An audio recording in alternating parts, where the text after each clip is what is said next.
Hi, everyone. We got our second update about the exploit that happened on Friday, May 15th. And that was, yeah, it was on a Friday. So we had the weekend. People had to kind of you know, get organized, get themselves together and whatnot. So we have Chad here for a bit of an update on what he knows so far since then. Yeah. Yeah, I guess I'll take it from there. Sorry, just throw it on you like that. Just throw it on me. Yeah. Yeah, so last time we did this was Friday evening, and so we spent the weekend, at least a bunch of us spent the weekend churning through code and doing deep dives into logs and, just trying to understand deeply and then verify, every step of the way of what we find, rather than just relying on hallucinogenic AI systems. Um, so I think we've pretty much nailed down uh, what happened. That seems like at this moment at least. And there were some really great cryptographers in the industry who kind of stepped forward and helped and to be a second or third or fourth pair of eyes, including the original people who invented GG20, the original authors of the paper. Stephen, 'Cause- Sorry. yeah, I was yeah, like, go because ahead. this doesn't just affect THORChain. There's other projects using these same libraries and everything, right? So it's kind of Yes, in everyone's interest to pay attention what's going on. What is the problem? Because possibly, yes. It if you depends because, like, it depends on the library that you use that integrates stuff. So if you're using, we have our own fork, and a lot of different projects have their own fork of an original Binance library. Like Binance had wrote a library a long time ago, and they continue to maintain that. I think the most heavily used library in the industry for GG20. And, it's not uncommon for people to fork it, for their own purposes, whatever, and then, adjust it as needed for yourself as an individual protocol. And, so we don't really quite know, quite yet, like, in terms of, like, if this particular issue or this particular exploit affects other, implementations or not. We're still kind of deep diving on our own code base and verifying all the paths and everything looks in them, building proof of concepts and maybe even building like a local like test nets to exploit ourselves. You know what I mean? Just to actually go through the process and make sure all that information that we collect in that process matches to the data that we have from the logs and whatnot, and the timing of this, and all this kind of pieces of information that it all kind of matches, it kind of fits. It's a puzzle that fits in the puzzle piece, in the puzzle in a sense.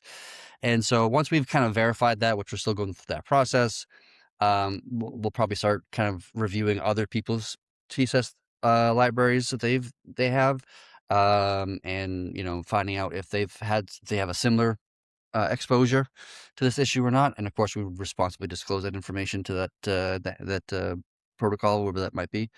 Or maybe we're the only ones that have this, in our code base, and nobody else has it. Like I don't know, we don't know quite yet, and we'll find out with time. But obviously, we're trying to secure our own stuff first. That comes first and foremost, and all that kind of stuff. But but that, to have, yeah, go ahead. that's a good reason for you guys to keep tight lips for the time being, like to purposely not share what you know, so you don't put anyone else at risk. Right, of course. No, And you well, wanna this isn't, like, you guys aren't being, like it's not like you don't wanna share any information. You don't wanna put any if you see you start putting out all this info, somebody could then use that to go attack someone else, and that's the right. last thing we want. If we expose the information, it could potentially, cause more losses on other protocols, and we don't Yeah, want that for obvious reasons. yeah. So we're trying to be as responsible about it as we can. So for the time being, I'm a little bit tight-lipped about it. There'll come a day when we'll likely have a post-mortem on this whole situation, and we'll document in detail, and that will be, likely after we've already spoken to other protocols, if that's needed in this case. We don't really quite know yet, but if it's needed, then we would, and be as responsible about it as reasonably possible. So figured out it's a very complicated thing. I am not a cryptographer myself, so I I can't hold a candle to a lot of these people coming in to assist. They're just much more experienced in that space than I am by a landslide. But obviously, we're super thankful, and I just kind of mentioned earlier, like to have Stephen Goldfeder and Rosario Gennaro. I can never pronounce it the last name. To just to reach out and get in a group with us and answer some questions and like that kind of thing is just obviously super helpful. That's huge. So they reached out voluntarily. No one from THORChain Yeah, a reached out friend to them. of They contacted you. I have a friend of mine who's a cryptographer, uh, great person, and they asked me, "Oh, do you want me to reach out to, the G and G and G20?" And I said, "Absolutely." So that person set up a group and invited myself, and then I invited our some of our security people on our side to kind of converse and answer questions or ask questions or whatever. That's great. So totally, obviously, like we are very appreciative, not just to them, of course. There's other people that are in the industry who've stepped forward to assist and help. Some white hats, if you want to call them that. And obviously, we're very appreciative of their pair of eyes as well. Yeah. No, it's one thing I've been noticing, like, you'll see on social media, you'll see one cohort is just critical and negative and whatever, but then I feel like there's just so many other people who wanna help, are supportive, Yeah, and are constructive, and they're like, they might have some poignant questions, but, they're honest ones, and it's, like, not an attack. And, so that it's great to know that, to see that yeah. people are coming out to help. Yeah. Yeah, absolutely. And it's interesting too because like, there are, I've seen like some people on Twitter, posting, "Oh, this is the problem here," right, or whatever, and they post some LLM generated, PDF document or something, and not to trash on those people necessarily, but like oftentimes those things are quite wrong. Like very frequently those things are quite wrong, and then they just become distractions to the team because we have to go like to be responsible. We have to look at it and evaluate it, and because maybe it's true. Like I don't know. I have to evaluate to know if it's true or not. But oftentimes it's not, and then it just becomes a huge distraction. But then when you have other people that are just not like random people on the Twitters, but people who are, established, cryptographers. I think one of the people was one of the there was two big exploits that came out more or less at the same time in 2023 for this TSS G20 in general. One was called Bitforge and one was called TSS Shock. And I think one of the people that's helping us is one of the authors or discoverers of one of those two. I forget which one off the top of my head. But those people are like deep seated, this is what they do. It's not just like something they like to tweet about, but they're like, hands, dirty. They fundamentally understand these things. They don't rely purely on LLMs to do 99% of the work. They're, quite intellectually smart and capable, security researchers. Yeah. Yeah. And this is maybe I kinda wanna address something too, like, I'm working on trying to work on the PR side of this. A few people, kinda made comments about worrying about, being a spin doctor, how we present this. It's nothing about, trying to, lie or be dodgy in how we talk about it. It's more to just try and control the narrative as best we can because, Hmm. like you said, Chad, we get all these immediately, everyone instantly is out putting out articles, putting out headlines, whatever. Coin Bureau and Cointelegraph putting out links to scam phishing sites. Hmm. Like, I mean, it's getting crazy. So I found that there's a third site now that's up. So I spent this morning trying to get that one taken down. On Friday evening, I submitted everything to get the two others taken down. I think they are now. But this is, what my goal is to do with PR is that to present factual information that's accurate. It's Hmm. not to misconstrue anything like that. Get the facts out there so that people have something to lean on. Because Hmm. without anything, then they rely on the LLMs and their imagination and whatever. So, we need to do what we can to counter that with accurate info. And so I engaged with Market Across. They're the guys. Apparently, they're the best. From numerous different people. Hmm. They help Bybit with their exploit, and so they're going to help us. And so it's not about, again, I just want to reiterate, it's not about trying to like spin this in any way. It's to do it properly. Yeah. Um, and they've been long time. I've been in touch with Market Across for over a year now, and they are supporters of THORChain. I've talked to another platform we're talking to about a possible integration. I don't want to say the name, but you guys would all know it. I had a meeting with them this morning. They're still positive on THORChain. You know, obviously this is a setback. It's not good, but they want to help us get over it and help us with the communications and articles and stuff. Again, Mhm. nothing false, but we can tell our side of the story and set the Yeah. record straight.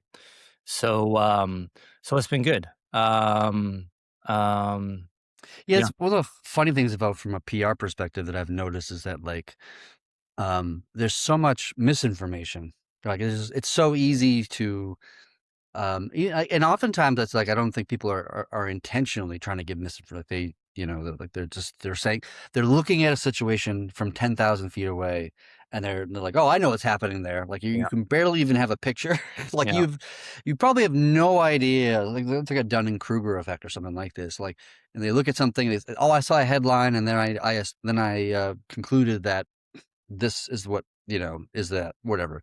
And then it just becomes like, I feel like at times I have to like respond to or try to squash fires that don't even really exist in a matter of speaking, like fires that are firing things that aren't even in existence. yeah. And it kind of feels a little bit funny that I have to like spend a little bit of my time, just trying to correct some public statements. But I also don't want to be, I don't want to spend like all my whole day doing that because I got to focus on, real things. But 100%. Yeah, well, I should don't. Maybe if it's a big name you want to reply to, fine. But in general, maybe collate your responses, send them to me, and then we can put it together in like a press release and kind yeah, of get it all at once. yep, We're addressing the market and the public all at once. You don't have to stress about all these individual replies because you're right. We want Chad focused on looking at the code, yeah, not replying to people. So yep, yeah, anything I can do to take that stress off your plate, push on to me, please. And this is what we're going to pay the market across guys for to help us with this, yeah. right? So Yeah, but I do think it like it coming from my Twitter account, it comes with with like some, weight to it oh, for because of sure, my yeah, my technical understanding is pretty deep. I'm obviously aware moment to moment what we know, you know. Um, but I do want to spend some of my time because it's part of my role in some ways these days is kind of being community focused or community engaged, you know what I mean, to some degree. Not full time, of course, because I have a lot of other things I have to do, but I try to, right? It's just like it's a little bit frustrating at times. I'm like, oh my god, this is like complete nonsense. why yeah, why is this person saying this thing? yeah. You know? Um, we'll get over it. We'll get through this. And the one thing has actually been great is the community. Yeah, So like, I feel like the community is the last thing we need to worry about in a way. Not that they're not important, but everyone's been super supportive. And, yeah, like, no one's been freaking out, everyone's been trying to help, so our bigger concern is the non-community, right? The yeah, people outside of THORChain, we gotta right. go Who have even less of a picture to the yeah, people inside of yeah, it, yeah, and still yet knows the answer to all the questions. yeah. So, okay, so you guys are still you think you know what happened, you gotta confirm, and then, once you're, 99.9% sure, then you can start going to other projects, make sure there's no other vulnerabilities anywhere else. Then you can start working on an actual implement like a solution on how to Uh, fix it. uh. Or are we already there? Are you already at like a Yeah, solution? we already have a solution that's quite effective. That doesn't mean there's not more we could add to it, but Okay. yes, So this is what 3.18.1 is this solution to get it out there and yes, get something going. Okay. yeah. It's to ensure that like it's just to secure what we already have in this moment, right? Effectively. Um, we're obviously concerned of the idea that like this is not the only vault that has been exposed. Like maybe there's another vault using the same methodology, right? I don't think that's the case. Considering a the money's still there. and B, looking at a lot of the mainnet kind of data and logs, it kind of suggests that's not the case. There's still more work to be done to be 100% certain about that, but we feel very confident at this time that that's not the case. But of course, we're going to operate as if it was, because that would be the most defensive approach to take. But yeah, that's going to be to address that and to make sure that that's good, and then creating some space to move forward in the direction we want to move forward in terms of securing the G20 itself.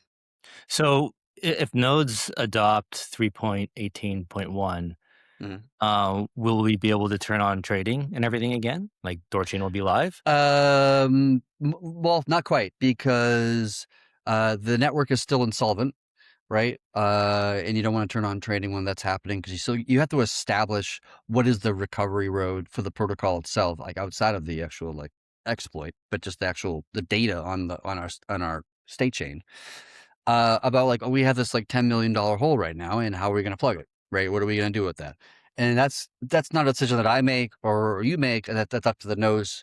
And so there is in the Discord channel, there's a ADR 28, where people are just welcome to just jump in there and kind of float ideas. Like, oh, we could do A, we could do B, we could do C, and kind of do a community dialogue for like a day or two or three or whatever the number is going to be, and establish what the community is kind of gathering around, right? What two or three or whatever ideas the community that has some sort of traction within our community.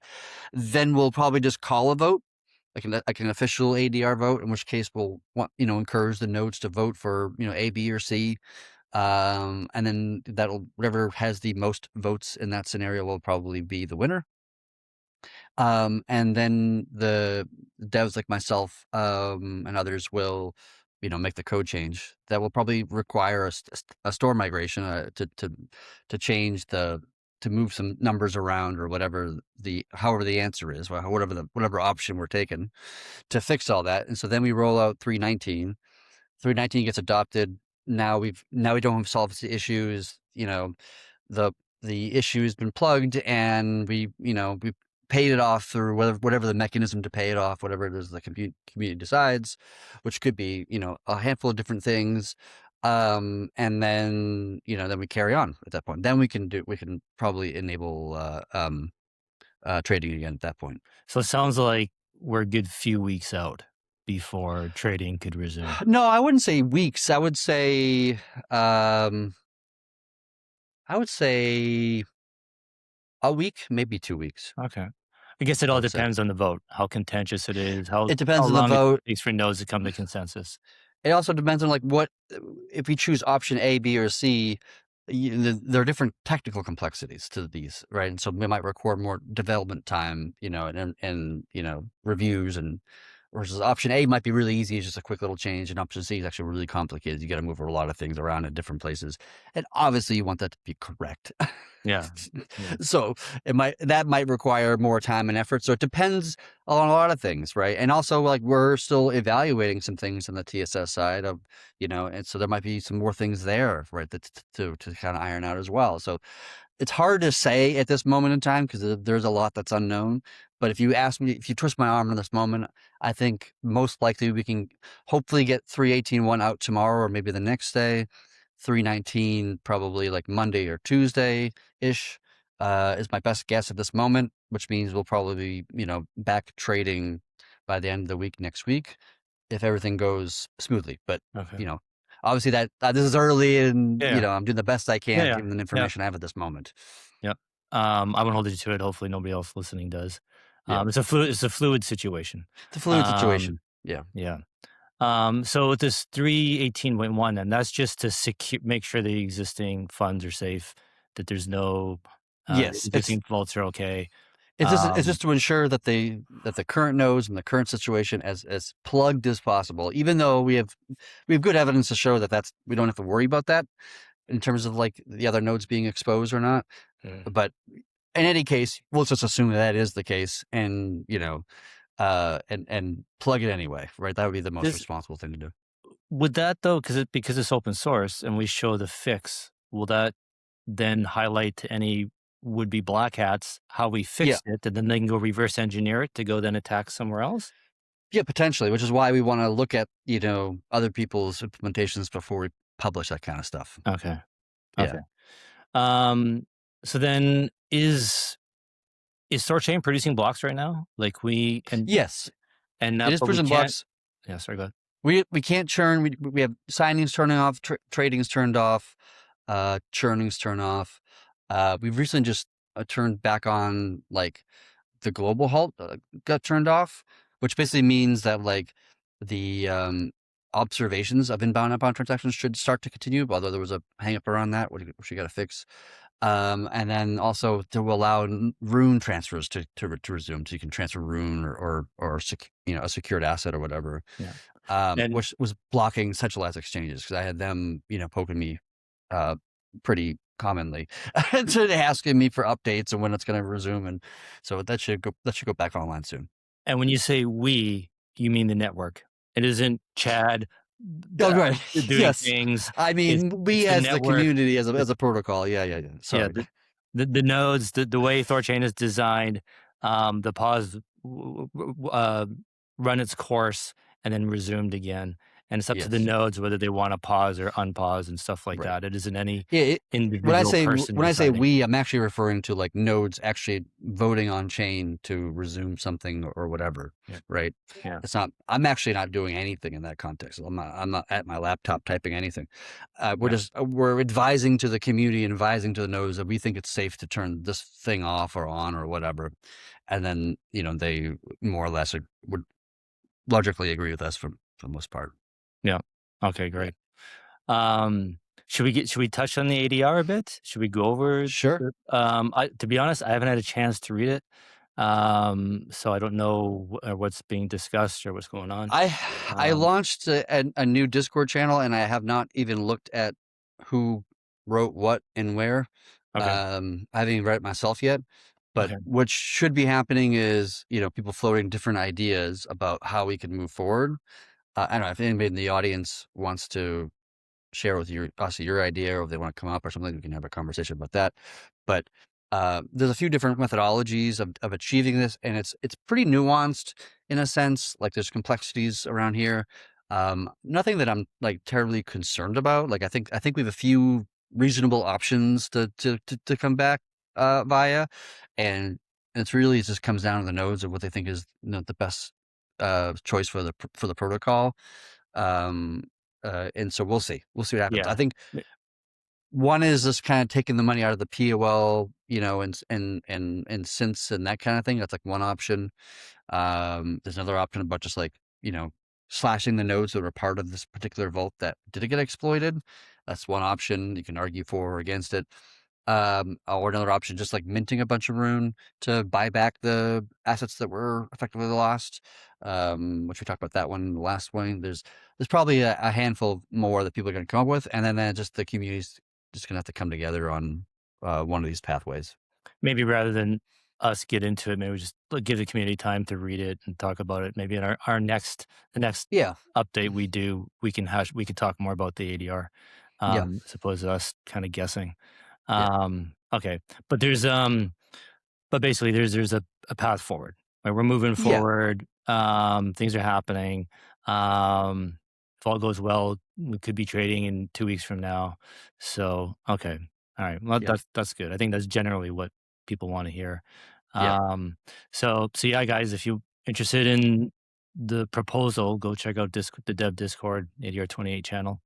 yeah. Um, I just have a comment here from Koitsu. Maybe I'll post it to see, is this something. So, the guys have tickets from users who had send rune transactions via centralized exchanges that are in states of disarray. Is this something that can be fixed or solved that, like, is gonna, like, part of the, what you call, Um, store migration? Um, yeah. I mean, what should be like. So I don't know the details of this. What Coach is talking about, but in theory, from my understanding, is any attempt to transfer rune as soon as the global halt got enabled, which was on Friday morning, would have just failed the transaction. The rune would still be there in the wall. It wouldn't have gone to some other location or something like this. And then once it was resumed earlier today that you could do transfers, then the sexes would have the ability to move the rune as they see fit. If there's something weird going on, which I'd be surprised if that was the case, that like I don't know what he means by states of disarray other than just not being able to do transfers. But I'll just bring that to myself yeah, bring that if there's some individual transaction or person or something like this or whatever, you can go ahead and hit me on Discord and I can look into it more deeply. But I'm assuming there's no actual real problem other than I haven't been able to transfer my room for a while, and that today I can. Yeah. Okay. So if anything, maybe it's on the centralized exchange side of things, on their Possibly, own yeah. Maybe internal there's accounting, and something wacky going on their yeah, side of the fence. yeah, yeah, yeah. Yeah. Okay. Oh, I have another swaps. Were you guys able to determine if any swaps got mixed up in this and were defaulted on or frozen, or and are they part of like this like ADR 28 recovery package? Yeah. Um, um, Maybe I haven't done that deep dive to that point because that's to me that's like kind of um the the garnish, to use it the lack of a better word. Yeah. Obviously, I'm more focused on the meat of the issue. Yeah. But in theory, it's possible because like as soon as the attack started to occur, the protocol auto halted and then like due to a lack of solvency, which is what it's designed to do, which should also trigger a signal to the UIs to stop trading, right? Yeah. That said, there's a possible scenario where you send some Bitcoin. It goes, it's 5 minutes after you sent the Bitcoin, and then the network got halted, and then then the Bitcoin, the mine was the block was mined for that transaction, and so it came after that point. We'll have to figure out what to do in that scenario. We'll probably just do a refund, Okay. from within the protocol or the treasury, one of the two. Which I think did happen. I think there was like a good amount of Bitcoin that came in after the fact. I don't know if that's because people traded like before, like they sent the transaction before the halt happens, or they just sent it after the halt happened and they just weren't paying attention because that UI was, not well designed or whatever. That's possible too. Yeah. I I don't really quite know, to be honest. But obviously, people should not be sending funds, especially to the exploited wallet, for obvious reasons. Don't do that. You know. Yeah. Okay. Quincy's responding in here. I don't know if can you see the public chat, Chad? Yeah, I can see it. Uh, Yeah, it sounds like from what Coach is saying that it's not going to be a TC issue and something that the sectors have to figure out. Um, yeah, I mean, and I've been having sexes like poke me, every 12 hours or so, asking me for more information. And unfortunately, I can't really give them that much information because they're part of the public in my mind. yeah. I mean, I can tell them, oh, we're looking to resume rune transfers soon and working on toward that goal or whatever. But Yeah. I can't go further than that. Yeah. Okay. Well, is there anything else you want to go over, Chad, that we haven't talked about? The other big question that we have to kind of wrestle with as a community is like, what is the future of like GG20 for us, right? Do we stay on it? Do we move to DKLS? Da da da da da. That's the question. And for some people, in the community, they're pushing that we, go to DKLS now and just kind of like push it through. For others, they're saying, no, don't do that.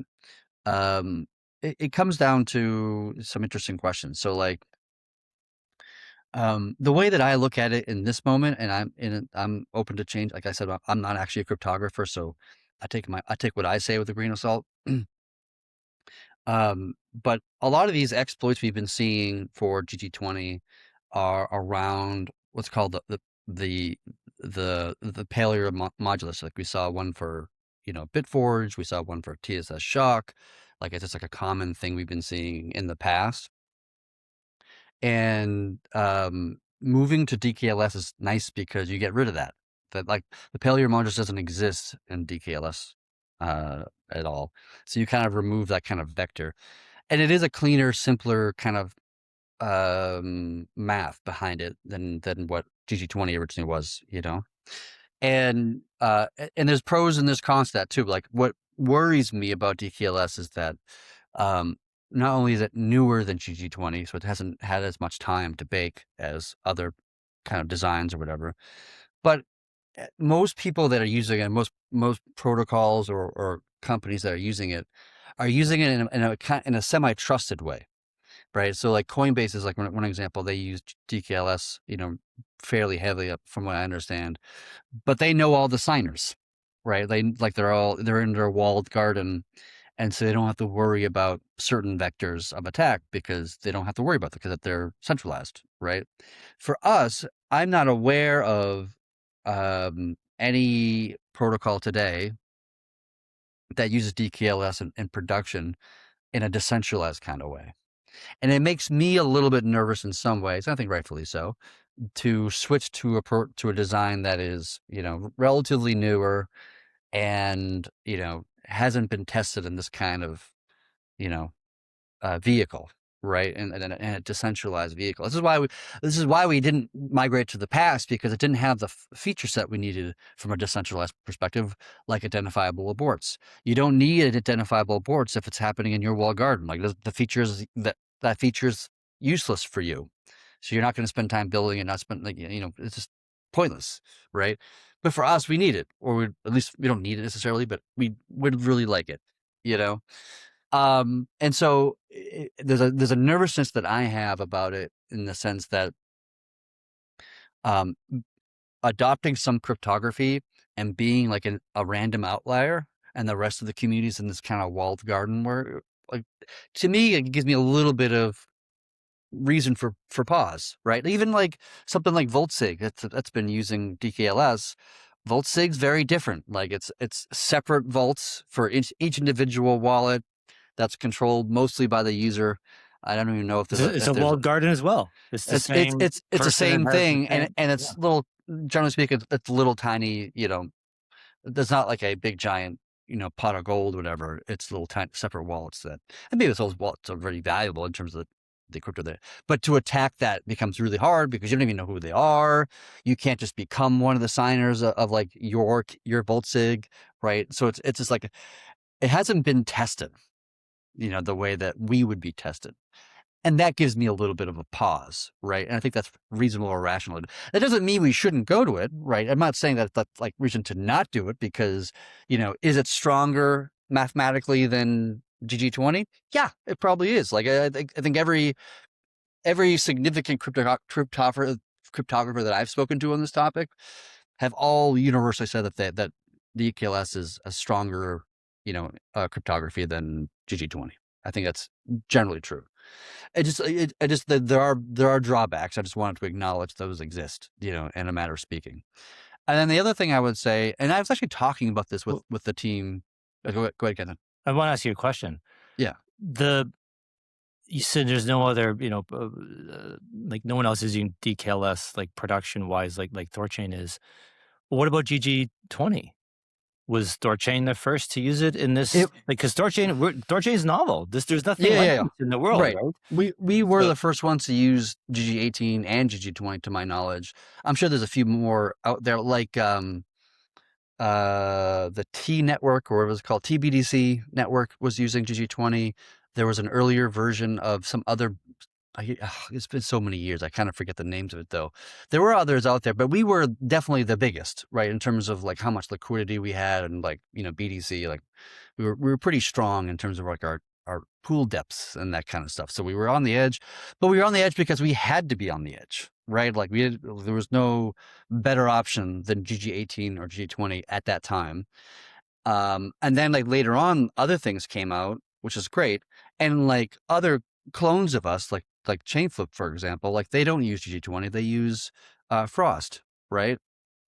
But Frost didn't exist at the time, that you can't even use Frost on Bitcoin unless using Taproot, and Taproot didn't exist on Bitcoin until much later, right? So they were kind of just born into a better time, in a matter of speaking, where there was more options and there was more, more maturity in the industry at that time, and right, and so they just kind of had that.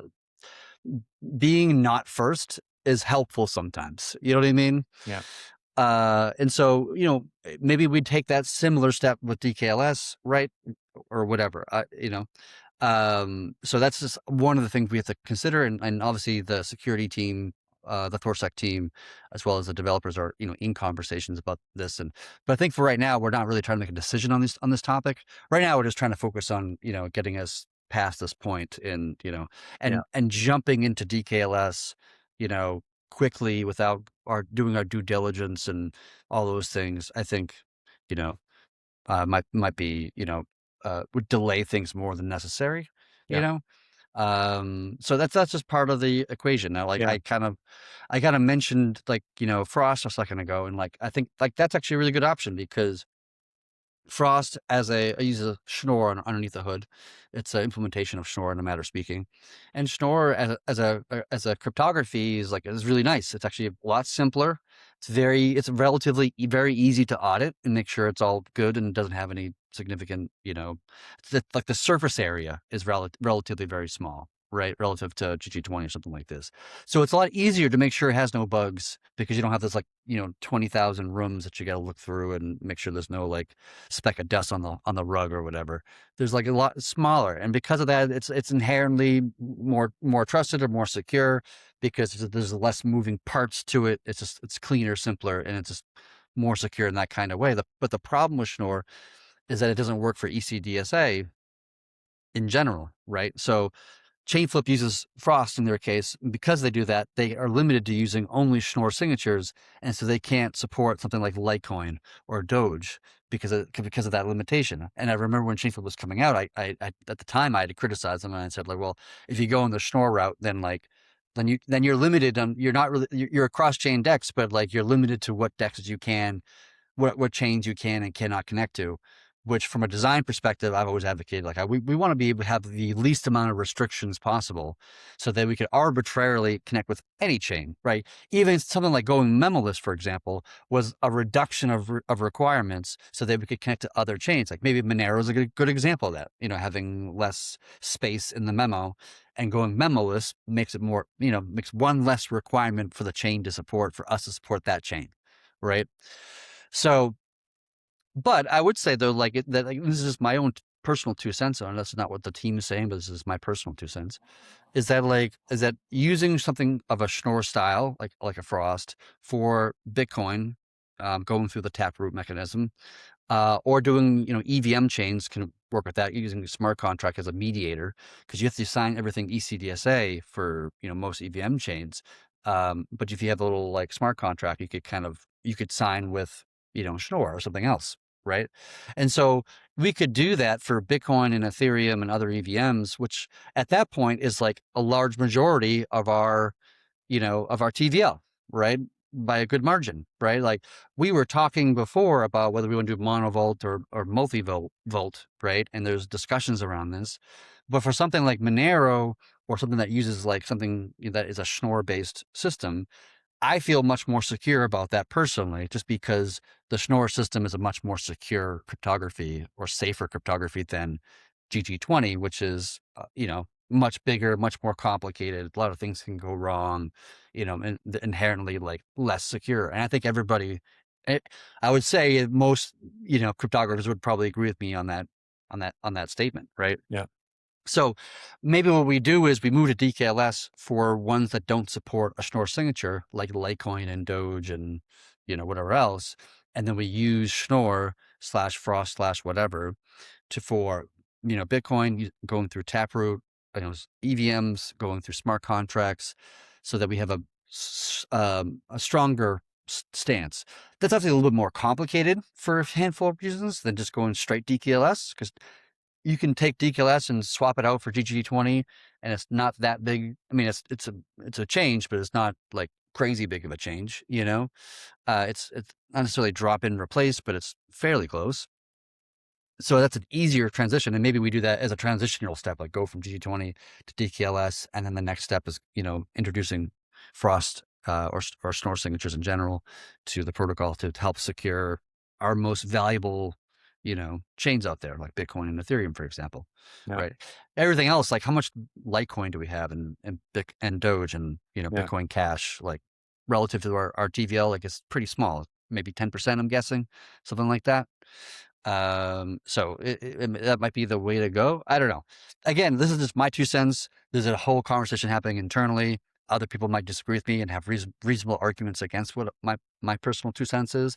And I might be learning more things in the coming days that changes my perspective on, this Yeah. way or that way or others. But this is just, I'm just sharing alternate viewpoints that I've seen in the discussion on Twitter and Discord that might be informative or valuable to some people in the community. But no matter which direction THORChain goes, it's novel. It's on the frontier. It's new. It's never been done before. Like everyone can say, "Oh, well, Coinbase is doing that, and Binance is doing it. All these other players are doing those things." But like you said, it's a walled garden. They know all the signers. They're not truly decentralized, whatever. Like there's nothing else out there like THORChain. Yeah. 67 of 100 anonymous nodes that don't know each other, spread over 5 different vaults. Like there's nothing to compare it to. Right. And And even so, even if there was, it's likely we would have more TVL to secure than that thing, right? And so we become a bigger target just because of that, yeah. right? So it's not as simple as so it's really unfair for people to say, "Oh, well, they're doing this, so copy and paste it onto THORChain." It doesn't work like that. There's so many variables you have to take into account, and Yes. yeah, yeah, It's complicated. It's multifaceted, right? And I know people like to keep things in small little type boxes that can fit inside a tweet. Um, but in reality, as an engineer who has to deal with the like physics yeah, and like the reality of situations, I have to think in the team has to think more deeply about the ramifications of A, B, or C, and try to make the best decisions we can yeah, for the protocol. And then in the end, like any changes that happen to the protocol are, in the end decided by the protocol itself, like the validators themselves. We can't force people to update software. They have to agree with us to update their software yeah. or vote or whatever. And so, but we try to be as informed as we can and educate the community as best as we can and advocate for what we think as a, engineering staff to what we think is the best or safest for the protocol. So with that, to move forward on what kind of like signing protocol cryptography, would that be an ADR as well? Or would you guys Um, would you all talk internally and then you're gonna come to us with like, "Okay, guys, we feel pretty strongly this is the way to go," and then, the nodes kinda take it or leave it type thing? that's a good question. We could do it as an ADR.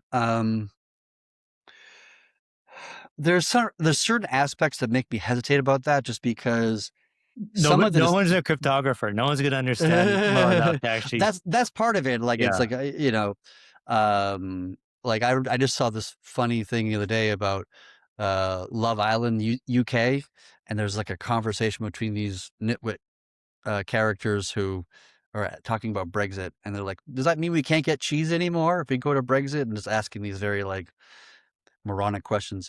Cryptography is very complicated, and and most people, I'm fairly educated, but I'm not like on the top, and I'm much more educated than 99% of the community, I would argue. And there's certain aspects of like this decision making is happening while being aware of certain information or exploits. And so some of the decision making that we would advocate for is informed by our position and knowledge of the situation that is not public information that nodes can't really be aware of in this moment for security purposes, as we discussed earlier in the episode, because it would put potentially other systems or even our own system at risk if we were to make it public information.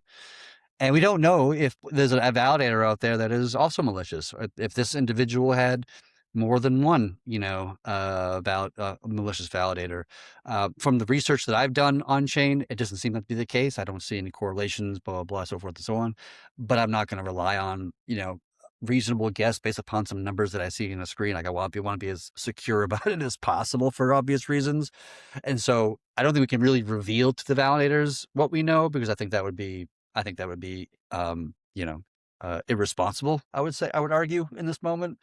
So there's a certain aspect to it that we can't reveal all the information we know. This we have to make a decision based upon that information that the others can't be aware of, and therefore probably should not be part of that decision making process, or at least have trust in us as engineers and security people to that we have the best interest in the protocol at heart, and we're making every effort we can. Yeah. Um, if we get to like, back online and say we're still at GG20, for example, and we're churning, we're trading, like everything's kind of like, back and healthy and all again. And then we have another conversation about DKLS and this and that and another thing. Then that would be more public information, public discourse. And, and maybe that would be an ADR. I don't know. But for right now, I think it's probably best to keep it tight for the Yeah, time yeah, I being. agree. I mean, I'm assuming most are be similar to me. We gotta just trust you guys. You understand what would be the best path forward. Yeah. My my my own personal experience with things is like probably in my simple mind, just stick with GG20. It's what we know, is it comfortable with, fix it. To knee jerk into something brand new. I'd be more worried about that. We're going to introduce all these new problems that we're not aware of, right? Kind of like Yeah. the devil you know. It's better with the devil you know than the devil you Yeah. don't Yeah. type thing. Yep. Yep. So, but obviously, I'm going to defer to you guys' judgment and the cryptographers you're talking to. Yep. Well, you mentioned the cryptographers, but people voluntarily reaching out to help um, um, analyze and dissect the exploit. Are they all? Are they also offering help on going forward, that you guys should implement this and whatever? Oh, well, I haven't had much conversations with them about that, like what to do to move forward. We've all very focused on like with the immediate kind of condition or state we're in. Mhm. And we've spent the whole weekend trying to dive into the code base and look for, you know, potential exploits that would align with the information and data we've seen on mainnet. And that's been like extremely hard. Like I've been digging at it, and a bunch of other people have been digging at it, and oftentimes come up with nothing. And then trying to build proof of concepts that don't really quite align. So it's something that's it. We may have discovered other exploits as well, which again, I don't know if those are novel or not novel or whatever, but we just see in the act of finding this one, we may have found others. We're still looking at those as well and trying to get those validated as well. And we have so many eyes looking at this code base, that we're finding interesting things, and that that either I'm finding or another engineer or another security researcher from outside that's kind of submitting some information are finding interesting data points, that are that could be problematic in their own right, even though they're not even relating to anything that's happened, in this recent event. But but yeah, we're not in that phase to have that conversation with those individuals. Although I'd be very interested to hear their 2 cents. They're obviously very smart people, smarter than I, on this cryptography stuff. So I'd be very fascinated to hear their worldview, and it would inform and educate me as well. Hmm, nice. Coke, if is there any questions? I've been keeping an eye on the chat, but is there any questions that we should maybe highlight that anybody has in the audience? Um, did you say no? Okay, no need questions. All right. Well, I have a little update about something. So, I'm just kind of moving forward with stuff I've already had planned. So on Saturday we had the podcast with Firo. I went ahead and did that. That's a privacy token. They still want to launch on THORChain. Yeah. The hack on Friday doesn't deter them, doesn't change anything. They're still supportive, so that's great. So we'll keep doing the podcast as we have planned. Um, but it has been heartwarming to hear from some of these other projects who are supporting us, and hasn't changed their Well, we're overall kind of view. the only game in town, in a matter of speaking, right? Yeah, That holds on to the decentralized, except for Maya, to give Maya credit, but like most other cross-chain pieces of protocols are focused on centralization in one form or another. yeah. So we'll keep continuing with the podcast. I asked the guys running the Twitter account to kind of stop any kind of bull posting or any replying. We're just going to keep it to just focus on the hacks here for the next 2 weeks or whatever, how long it takes. Um, the new website is going live hopefully tomorrow morning, and so kind of crummy timing if you do it, but um, so if you guys go to thorchain.org, you know it's completely different. It has not been hacked. This is the new site I've been working on. And if for some reason not live tomorrow, should be this week. I don't know what maybe we run into some issues on our end, but the site will we have a brand new site going live. And then yeah, if you guys keep seeing any of these like scam websites for phishing, talking about any kind of recovery fund for THORChain, please let me know. Tag me so then I can, it takes me a couple hours, but I can submit everything online to like Cloudflare and the domain register and Google browsing, all that kind of stuff to have them taken down. So you guys help me out with that. That'd be great. Um, but yeah, that's about it for me. I There's hope you guys. a question that came in from AVVWE. Um, he says, what is the path forward sticking to TSS upgrade or to the latest version?" Um, I don't want to get too much into the details of that at this time because I just want to keep things on the download for the time being. But I would say that um, you can't just go to the latest version of like pull the latest from upstream on from the Binance in THORChain's case because they changed the structure of like the private key, so to speak. So the key materials structure has changed.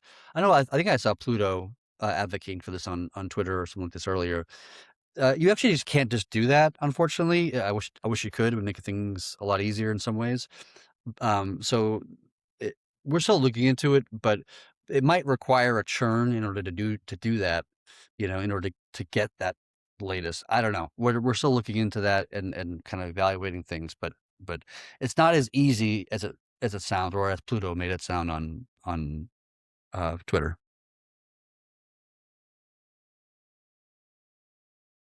Any other questions, guys? If you type them in there, we'll keep an eye on it and bring it up. Um, well, Chad, I think that was great. I think that was good. Yeah, good update. Yeah, these don't have to be super long. So I appreciate you reaching out to do this. Um, the next day or two or three, whatever, next time you have a bit more meat to share with us, let me know. We can do another one of these. Yeah, Um, we'll still plan for Thursday afternoon. We'll still move forward with that podcast regular schedule. Um, so yeah, maybe that's the next one we do. I don't know. We'll see. I'll let you tell me if something new comes up between now and then. yeah, Yeah. yep. We can definitely do that. Okay. All right. Well, thanks, Chad. I appreciate all your hard work. Everyone else behind the scenes too, people that we don't see or talk Yeah, of to. course. Yeah, Um, it's if the indication of the community, if the community's response is any indication, I can only imagine how much work people behind the scenes are doing. It seems like everyone's pitching in, everyone's helping, and so thank you. yeah. And yeah, Appreciate it. good. All right. Thanks, Chad. Right there, guys.